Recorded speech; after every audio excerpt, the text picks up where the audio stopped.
Good morning to everyone. आज ये हमारा 8th क्वेश्चन और इसके बारे में हम पढ़ेंगे। क्वेश्चन नंबर 8, संपूर्ण व्यक्तित्व के विकास में शारीरिक शिक्षा का क्या योगदान है, वर्णन करना है। ठीक है, कंप्लीट जो पर्सनैलिटी है, पूरा व्यक्तित्व विकास के लिए हम उसके बारे में पढ़ा था हमने। तो उसमें शारीरिक शिक्षा का क्या योगदान होता है व्यक्तित्व के विकास में। ठीक है, तो बहुत अच्छा क्वेश्चन है। ठीक है, तो फर्स्ट है शारीरिक शिक्षा व्यक्ति के व्यक्तित्व, व्यक्ति के मतलब पर्सनैलिटी। अगर हम इंग्लिश में बात करें तो पर्सनैलिटी, ठीक है, इजीली समझ में आ जाता है, थोड़ा व्यक्तित्व समझ में नहीं आता है।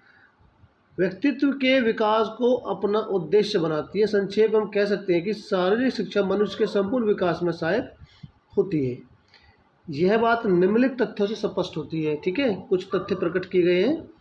नेतृत्व का विकास, हालांकि हमने इससे पहली जो क्लास थी लीडरशिप की क्वालिटी, उसमें हमने पढ़ा था हमने, और अभी भी और दोबारा पढ़ते हैं। शारीरिक शिक्षा में नेतृत्व के अनेक अवसर प्राप्त होते हैं। बहुत सारे हमें चांस मिलते हैं कि हम अपने अंदर लीडरशिप की क्वालिटी को इन्हेंस करें।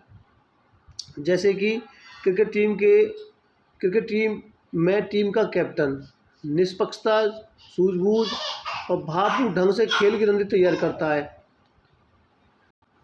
ठीक है, और जब किसी खेल के नेता को खेल से पहले शरीर गरमाने के लिए नियुक्त किया जाता है, तभी नेतृत्व की शिक्षा दी जाती है। सिंपल सी बात है, जब कोई भी हम स्पोर्ट्स गेम खेलते हैं तो गेम से पहले वार्म अप बहुत ज़रूरी होता है।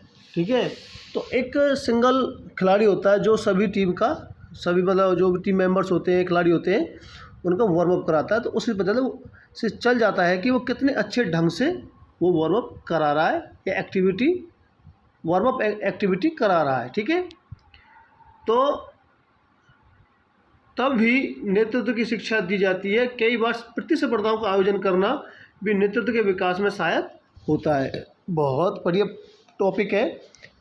जैसे क्या कह रहा है, प्रतिस्पर्धा। मान लो फॉर एग्जांपल कि आपके स्कूल में कोई एनुअल फंक्शन हो रहा है। ठीक है, तो एनुअल फंक्शन में बहुत सारी चीज़ होती हैं। एक रिफ्रेशमेंट होता है, एक वेलकम कमेटी होती है, एक ऑर्गेनाइजेशन कमेटी होती है। तो सभी को अलग अलग वर्क सबमिट कर दिए जाते हैं कि आपका ये एरिया है, आपको ये काम करना। जिसका जो बेस्ट आता है, तो समझ में आ जाता है कि इसके अंदर लीडरशिप की क्वालिटी ज़्यादा है। ठीक है, अनुशासन का विकास। सारी शिक्षा हमें अनुशासन का अमूल्य गुण भी सिखाती है। मैंने पहले कहा था कि अगर आपको किसी स्पोर्ट्स ग्राउंड में जाना है तो टाइम पे जाना पड़ेगा, नहीं अदरवाइज़ आपको ग्राउंड से बाहर निकाल दिया जाएगा, टीम से बाहर निकाल दिया जाएगा। तो समय का सदुपयोग सबसे अच्छा सिखाती है हमें शारीरिक शिक्षा। ठीक है, तो अनुशासन में रहते हुए खेल के नियमों का पालन करते हुए खेलना पड़ता है। ठीक है, अगर कोई भी गेम है उसके रूल्स बने हैं तो रूल्स के तहत ही हमें खेलना पड़ता है, अदरवाइज हमको बैन कर दिया जाता है 1 साल के लिए, 2 साल के लिए, 3 साल के लिए। ठीक है, तो इस प्रकार खेल अनुशासन की भावना में वृद्धि करते हैं। खेल में अयोग्य करा दिए जाने के डर से खिलाड़ी अनुशासन का भंग नहीं करते हैं। आप लोगों ने बहुत सारे ऐसे केस देखे होंगे कि किसी ने रेफरी के साथ, एम्पायर के साथ मिसबिहेव किया है तो उस पर 2 मैचेस का बैन लग गया, 3 मैचेस का बैन लग गया, या आजीवन कारावास, आजीवन खेलने पे बैन कर दिया गया। ऐसे बहुत सारे एग्जाम्पल है। जैसे श्री संत है, उन्होंने मैच फिक्सिंग की थी, रूल्स के अकॉर्डिंग की काम किया था तो बैन किया। वे अनुशासन में रहकर ही खेलते हैं। सहानुभूति व्यवहार का विकास। ठीक है, यहाँ पर होता है कि डेवलपमेंट ऑफ सिंपैथेटिक एटीट्यूड। किसी खिलाड़ी को चोट लग जाती है, ऐसा नहीं चोट लग गई है तो उसको पड़ा रहने दो, नहीं, तो उसकी हेल्प करना, उसके प्रति सहानुभूति रखना, भाग के जाएँ, उनको फर्स्ट एड करें, उनको पानी पिलाएं, उनके हालचाल पूछें, केयरिंग करें। ठीक है, खेल के दौरान यदि कोई खिलाड़ी घायल हो जाता है तो दूसरे सभी खिलाड़ी उसके प्रति हमदर्दी की भावना रखते हैं। ठीक है, आई ऑलरेडी एक्सप्लेन। तो ऐसा हॉकी क्रिकेट खेलते समय देखा भी जा सकता है। जब किसी खिलाड़ी चोट लगती है तो सभी खिलाड़ी हमदर्दी प्रकट करते हुए उस सहायता के लिए दौड़ते हैं। ठीक है, जैसे कि ऐसे बहुत सारे एग्जाम्पल हैं, नॉर्मल में आपने देखा होगा, ठीक है। और यह गुण व्यक्तित्व के निर्माण में बहुत भूमिका हेल्प निभाती है। तो it means you should helpful person, ठीक है। तो राष्ट्रीय एकता का विकास, राष्ट्रीय डेवलपमेंट ऑफ नेशनल इंटीग्रेशंस, ठीक है। राष्ट्रीय मतलब एक, जैसे कि हम किसी टीम में खेलते हैं, नेशनल टीम में खेलते हैं, तो हमारे अंदर एकजुटता होती है, एकता होती है। अगर हम एकजुटता के साथ खेलेंगे तो टीम हमारी विनिंग होगी, नो डाउट, ठीक है। तो यही भावना टीम में आने से हमारे अंदर पैदा होती है। देखिए, सारी शिक्षा एक ऐसा माध्यम है जिससे राष्ट्रीय एकता में वृद्धि की जा सकती है। खेल खिलाड़ियों में सांप्रदायिकता, ठीक है, असमानता, प्रांतवाद, भाषावाद जैसे अवगुणों को दूर करती है। ना किसी को लैंग्वेज, अपनी पर्सनल लैंग्वेज है, ना कोई खाना है, ना कोई भेदभाव है, ना कोई जाति है, सबको टीम में मिलजुल कर इकट्ठा रहकर ही खेलना पड़ता है, अदरवाइज टीम से बाहर, ठीक है। तो इसके पश्चात इसमें खिलाड़ियों को ऐसे अनेक अवसर मिलते हैं जिनमें सहनशीलता, सामाजिकता, बड़ों का सत्कार, देशभक्ति जैसे गुण विकसित होते हैं। ये गुण उन राष्ट्रीय एकता को बढ़ावा देते हैं, उनके व्यक्तित्व को विकास करने में भी महत्वपूर्ण भूमिका निभाते हैं। We should loyal our country, ठीक है। इसका मतलब ये होता है कि हमें अपने देश के लिए ईमानदार रहना चाहिए, ठीक है। और जब टीम में जाते हैं तो कहीं ना कहीं हमारे अंदर ये देशभक्ति, पेट्रोटिज्म ज़्यादा गेन होती है। अच्छे नागरिक के गुणों का विकास, ठीक है, development qualities of good citizen.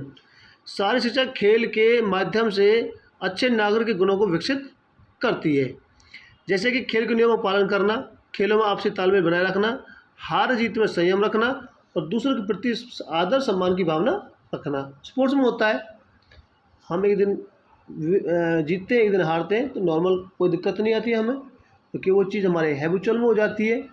हम अपने जो कोच होता है, जो सीनियर खिलाड़ी होते हैं, जो कैप्टन होता है, उनकी रेस्पेक्ट करते हैं, ठीक है। और देशभक्ति वाला मतलब हमें देश के लिए जीतना है, तो पूरा एफर्ट लगाते हैं। तो इस प्रकार अच्छे नागरिक गुणों का विकास भी करती है। सारे विकास सिंपल सी बात है, आप फिजिकल एक्टिविटी में इन्वॉल्व होंगे तो आपका पूरा बॉडी सिस्टम्स बहुत अच्छे से वर्क करेगा और स्वस्थ रहेंगे हम, ठीक है। तो इसके बारे में थोड़ा पढ़ते हैं। सारी शिक्षा संबंधी क्रियाएं सारे विकास का माध्यम है। शारीरिक क्रियाएं मांसपेशियों को मजबूत, आपने देखा होगा, एक मोटापे से ग्रस्त एक व्यक्ति या खिलाड़ी तो नहीं कह सकते, वो भाग नहीं पाता, लेकिन जैसे फिजिकल एक्टिविटी में इन्वॉल्व होता है तो कहीं ना कहीं उसकी जो मस्कुलरिटी है वो बढ़ती है, फैट कम हो जाता है, और जो मसल्स होती हैं वो अच्छे में कन्वर्ट हो जाती हैं, ठीक है। रक्त का बहाव ठीक रहता है, बीपी जो होता है, ब्लड प्रेशर, वो नॉर्मल रहता है, ठीक है। पाचन शक्ति में बढ़ोतरी होती है। कहते हैं कि मुझे 1 गिलास दूध डाइजेस्ट नहीं होता, जब हम हार्ड वर्क करेंगे, फिजिकल एक्टिविटी करेंगे तो हम 1 लीटर दूध को भी डाइजेस्ट कर सकते हैं, पचा सकते हैं, ठीक है। श्वसन क्रिया को ठीक रखने में सहायक होता है। ब्रीथिंग जो होती है, ऑक्सीजन लेने की जो हमारी प्रक्रिया होती है, उसको नॉर्मल रखता है, ठीक है। सारी क्रियाओं से खिलाड़ी या व्यक्ति का शरीर मजबूत, शक्तिशाली, लचकदार और प्रभावशाली बनता है, ठीक है। शक्तिशाली, स्ट्रेंथ उसके अंदर गेन होती है, ठीक है। उसके पश्चात उच्च नैतिकता की शिक्षा, learn lesson of high morality, ठीक है। नैतिकता मैंने पहले बताया है, वैसे तो मॉरलिटी जैसे कि रेस्पेक्ट टू एल्डर्स, सीनियर खिलाड़ीज, कैप्टन, कोचेज, ठीक है, इसके बारे में बात करते हैं। सारी शिक्षा व्यक्ति में खेल भावना उत्पन्न करती है। इस बात में भी ये सहायता करती है कि खिलाड़ी का स्तर नैतिक दृष्टि से ऊंचा रहे, पूरी ईमानदारी और मेहनत के साथ अपने उद्देश्य की ओर अग्रसर होता रहे, ठीक है। संक्षेप में सारी शिक्षा खिलाड़ी का उच्च स्तर का नैतिक विकास करने में सहायक होती है। थोड़ा सा इसमें पॉइंट थोड़ा अलग दिया है, हालांकि मोरलिटी वही होती है, नैतिकता जो हम किसी के साथ व्यवहार करते हैं, बड़े के साथ, छोटे के साथ। भावनात्मक संतुलन भी व्यक्ति के विकास में महत्वपूर्ण भूमिका निभाता है। सारी शिक्षा खेलों द्वारा पैदा होता है, ठीक है। वही हम बार बार जीतते हैं हारते हैं, तो ज़्यादा जीत में हम ज़्यादा खुशी प्रकट नहीं करते, ज़्यादा हार में हम ज़्यादा अपना गुस्सा अपना रोना जब प्रकट नहीं करते हैं। सारे शिक्षक खिलाड़ी में अनेक प्रकार के भावनात्मक संतुलन बनाए रखने में सहायक होती है। बच्चों को बताया जाता है कि विजय प्राप्त करने के बाद आवश्यकता से अधिक प्रसन्न न हो और के गम को भी सहज भाव से ले, नॉर्मल, ठीक है। जैसे कि आप देखा होगा क्रिकेट टीम में वो नॉर्मल सभी हैंड शेक करते हैं एंड ऑफ द मैच के अंत में सभी गले मिलते हैं, हैंड शेक करते हैं, ठीक है, एक दूसरे को अप्रिशिएट करते हैं, ठीक है। इस तरह से भावनात्मक संतुलन एक अच्छे व्यक्ति के लिए आवश्यक है। इसके पश्चात है 9th सामाजिक विकास। देखिए मैंने आपको एक नॉर्मल तरीके में से आपको बताना चाहूँगा कि सामाजिक विकास क्या होता है। सिंपल सी बात है, different states, different language, different खाना पीना, ऑलमोस्ट एवरीथिंग इज डिफरेंट, ठीक है। हर चीज़ अलग अलग होती है। जैसे कि मान लो साउथ से आया, कोई नॉर्थ से आया, कोई वेस्ट से आया, ठीक है, तो बिल्कुल अलग चीज़ होती है, ठीक है। भाषा अलग होती है, खाना पीना अलग होता है, लैंग्वेज टोटल। फिर भी जब एक टीम में खेलते हैं तो हम एक समाज के रूप में खेलते हैं, मिलजुल कर खेलते हैं। तो यही एक सामाजिकता का पाठ पढ़ाती है, मिलजुल कर रहना, ठीक है। तो शारीरिक शिक्षा समूचे व्यक्तित्व का विकास का भी दृष्टि से भी करती है कि व्यक्ति में अनेक प्रकार के सामाजिक गुण आ जाते हैं। जैसे कि कोई नियम है, रूल है, उनको फॉलो करना, गांव के जो रूल्स होते हैं, नियम होते हैं, सम्मान करना। उदाहरणतः सहयोग, टीम भावना, उत्तरदायित्व की भावना और नेतृत्व जैसे गुण भी बच्चे द्वारा उत्पन्न किए जाते हैं, ठीक है। ये गुण बड़ा होने पर अधिक विकसित हो जाते हैं, फलस्वरूप बच्चा एक अच्छा नागरिक बन जाता है, ठीक है। बहुत सारे देखा होंगे आप लोगों ने कि हेल्पफुल नहीं होते, कोई सामूहिक कार्य है उसमें पार्टिसिपेट नहीं करते, अपना योगदान नहीं देते, तो वो कहीं न कहीं समाज से अपने आप को उन्होंने दूर कर रखा है, ठीक है। समाज का मतलब होता है सुख दुख में पार्टिसिपेट करना, एक दूसरे की हेल्प करना। लास्ट है 10th अच्छी आदतों का विकास। अच्छी आदतें व्यक्तित्व की कुंजी है, सफलता की कुंजी है। शारीरिक शिक्षा से खिलाड़ी या व्यक्तियों में अच्छी आदतों का विकास होता है, जैसे कि दूसरे का आदर सम्मान करना, बड़ों का आदर करना, समय का पाबंद होना, नियमों का पालन करना, समय पर भोजन करना, व्यक्तित्व स्वास्थ्य के प्रति सचेत रहना आदि। ये सभी संपूर्ण व्यक्तित्व के विकास के लिए बहुत आवश्यक है, ठीक है। क्या कह रहा है?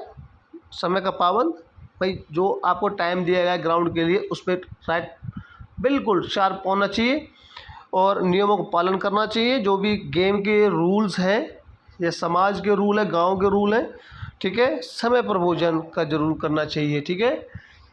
जैसे कि हमारे वेदों में कहा गया है कि सूर्य अस्त से पहले हमको शाम को भोजन कर लेना चाहिए, लेकिन अभी भी क्या करा, लोग रात को 9 बजे 8 बजे तक खाना खाते हैं, जो कि एक बिल्कुल गलत है, ठीक है। At the end conclusion discussion, उपयुक्त विवरण से हम कह सकते हैं कि सारी शिक्षा में न केवल भीतरी गुणों को ही व्यक्त करती अपितु यह उनके व्यक्तित्व के विकास में भी सहायक होती है। यह इनमें कई प्रकार के सामाजिक और नैतिक गुण भी पैदा करती है। सामाजिक और नैतिक गुण भी हमने पढ़ चुके हैं।